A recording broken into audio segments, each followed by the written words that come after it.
Hi friends, एक बार फिर से स्वागत है आपका आपके अपने YouTube channel unique academic institute में।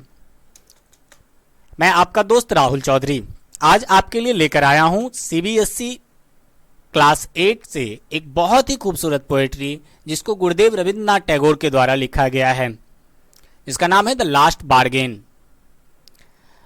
वैसे तो गुरुदेव रविंद्रनाथ टैगोर के बारे में कुछ कहना अपने आप में बड़ा ही आश्चर्यजनक होगा, क्योंकि मुझे विश्वास है कि आप सभी इनके बारे में जरूर जानते होंगे।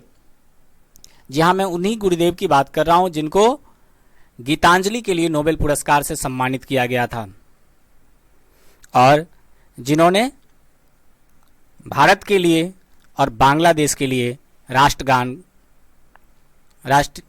की रचना की है। वंदे मातरम के रचयिता गुरुदेव रविंद्रनाथ टैगोर या रविंद्रनाथ ठाकुर। इनका जन्म 7 मई 1861 को कोलकाता में हुआ था। 7 अगस्त 1941 को इनकी डेथ हो गई थी। कोलकाता में ही इनकी डेथ हुई थी और एक विद्वान परिवार से संबंध रखने वाले गुरुदेव रविंद्रनाथ टैगोर ने काफी कम आयु में अपनी ख्याति से लोगों के बीच में अपनी पहचान बना ली थी। इनके दादा एक जाने माने विद्वान थे।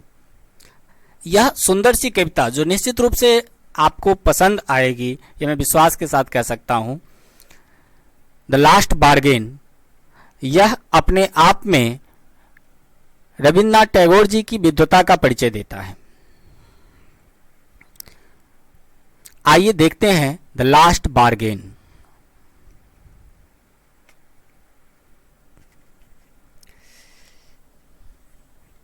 Come and hire me, I cried while in the morning I was walking on the stone-paved road.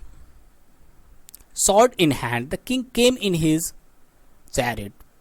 He held my hand and said, I will hire you with my power. But his power counted for naught, and he went away in his chariot. कहते हैं, पहले एक चीज आपको बता दूं कि इसमें जो कवि ने अपने आप को एक मजदूर के रूप में रखा है, एक काम का तलाश करने वाले व्यक्ति के रूप में रखा है। और कवि कहते हैं कि मैं निकला सड़क पर,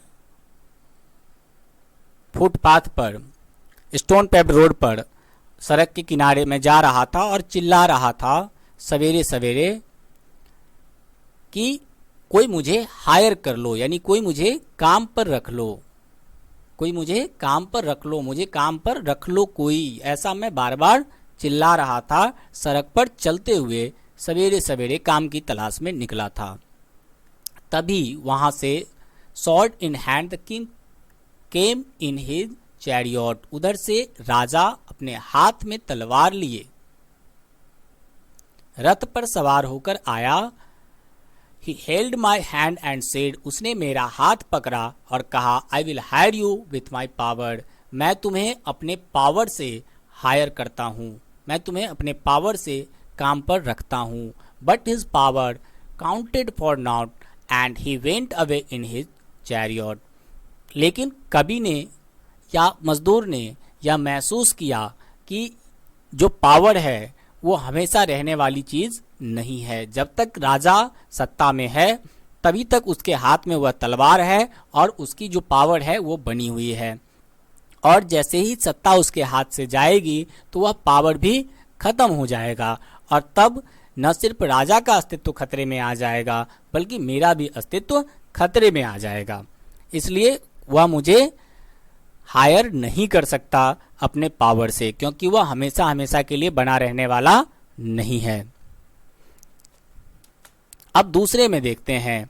in the heat of the mid day the houses stood with shut doors and I wandered along the crooked lane and old man came out with his bag of gold.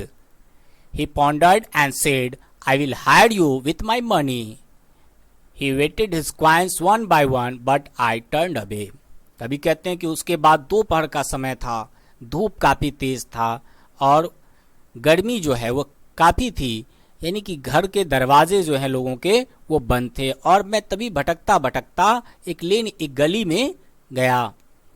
वहां भी मैं चिल्ला रहा था कि कम एंड हायर मी, आओ और मुझे हायर कर लो। तभी एक बूढ़ा आदमी आता है और उसके हाथ में सोने के सिक्कों से भरा एक बैग है, और वह मुझसे कहता है कि मैं तुम्हें अपने पैसों की बदौलत हायर करता हूँ, काम पर रखता हूँ। और उसने उस बैग के पैसों को गिनना शुरू कर दिया। लेकिन तभी कवि को यह महसूस हुआ, या मजदूर को यह महसूस हुआ कि जब तक इसके पास पैसे हैं तब तक यह मुझे हायर कर सकता है, लेकिन पैसे जो है वो हमेशा रहने वाली चीज नहीं है। इसलिए जैसे ही इसके पैसे समाप्त हो जाएंगे तो यह मुझे हायर करने की स्थिति में नहीं होगा, और इसका अस्तित्व भी समाप्त हो जाएगा, और इसका अस्तित्व समाप्त होते ही मेरा भी अस्तित्व समाप्त हो जाएगा। इसलिए लेकिन बट आई टर्न्ड अवे, लेकिन मैं वहां से मुड़ गया और चला आया। तो कवि को न राजा खरीद पाया, न राजा हायर कर पाया, और न ही वह अमीर आदमी जिसके पास बहुत सारा पैसा था। अब कहते हैं इट वॉज इवनिंग, यह संध्या का समय था। The garden hazels was all a flower. The fair maid come out and said I will hire you with a smile. Her smile filled and melted into tears and she went back alone into the dark। तभी अब शाम का समय था और मैं भटकता भटकता एक गार्डन के पास से गुजरा। मैं गार्डन के पास से गुजरा जिसमें बहुत सारे फूल खिले हुए थे, उसकी खुशबू आ रही थी। और तभी एक सुंदर महिला, एक सुंदर सी स्त्री आई और उसने मुझसे कहा कि मैं तुम्हें अपनी स्माइल, मेरी जो स्माइल है, मैं इसके बदले तुम्हें हायर करता हूँ। कुछ पल के लिए कभी ठिठकता है कि वह उसको स्माइल से हायर कर लेंगी, लेकिन कुछ ही देर में उसके चेहरे के स्माइल के पीछे कवि को आंसू और निराशा दिखाई देता है। And she went back alone into the dark, और फिर वह वापस उसी अंधेरे में गुम हो जाती है और कवि फिर आगे बढ़ जाता है। तो सबसे पहले तो राजा कवि को हायर नहीं कर पाता है, फिर एक अमीर आदमी हायर नहीं कर पाता है, और फिर तीसरे में एक खूबसूरत सी महिला है, वह भी उसको हायर नहीं कर पाती है। अब देखते हैं। The sun glistened on the sand and the sea waves broke any widely. A child sat playing with shells. He raised his head and seemed to know me and said, I hire you with nothing। From the thenceforward that bargain struck in child's play made me a free man। अब कवि जो है संध्या का समय है और कवि पहुंचता है कहाँ, बीच पर, यानी समुन्दर के किनारे।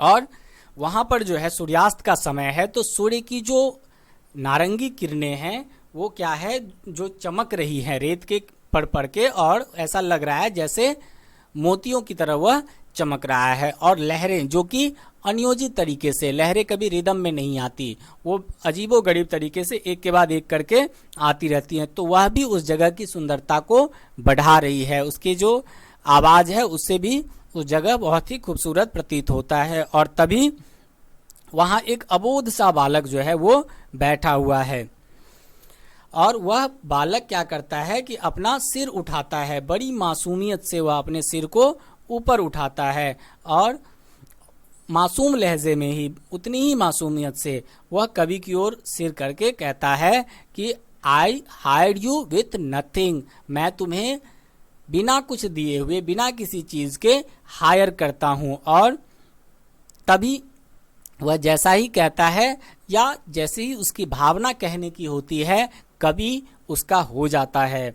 और फिर कवि ऐसा कहते हैं कि मासूमियत को, यानी जो इनोसेंस है, इसको तोला नहीं जा सकता। और इस सोच से फिर कवि जो है एक फ्री मैन बन जाता है, यानी कि ये चीज़ कवि को इनकरेज करता है, या उसको कवि को प्रोत्साहन देता है कि व्यक्ति को खरीदा नहीं जा सकता पावर से, व्यक्ति को खरीदा नहीं जा सकता पैसे से, व्यक्ति को खरीदा नहीं जा सकता बनावटी स्माइल से। और लेकिन व्यक्ति को मासूमियत से, इनोसेंस से, जो बिना किसी स्वार्थ के निस्वार्थ भाव का जो प्रेम होता है, उससे किसी भी व्यक्ति को खरीदा जा सकता है और यही सोच लेकर के कभी फिर आगे बढ़ जाता है और उस बच्चे का हो जाता है, यानी उस बच्चे को प्यार करने लगता है। यानी जिसे एक राजा नहीं खरीद सका, जिसे एक अमीर आदमी नहीं खरीद सका, जिसे एक खूबसूरत महिला नहीं खरीद सकी, उसे एक छोटा सा बच्चा बिना कुछ दिए इनोसेंस से, अपनी मासूमियत से खरीद लेता है। और इसीलिए कवि का मानना है कि मासूमियत को तौला नहीं जा सकता, यानी मासूमियत की कीमत नहीं लगाई जा सकती है। आशा करता हूं दोस्तों कि आपको हमारा ये वीडियो जरूर पसंद आएगा और अगर आपको हमारा वीडियो पसंद आया है तो लाइक करना और शेयर करना ना भूलें। तब तक के लिए गुड बाय, फिर मिलेंगे एक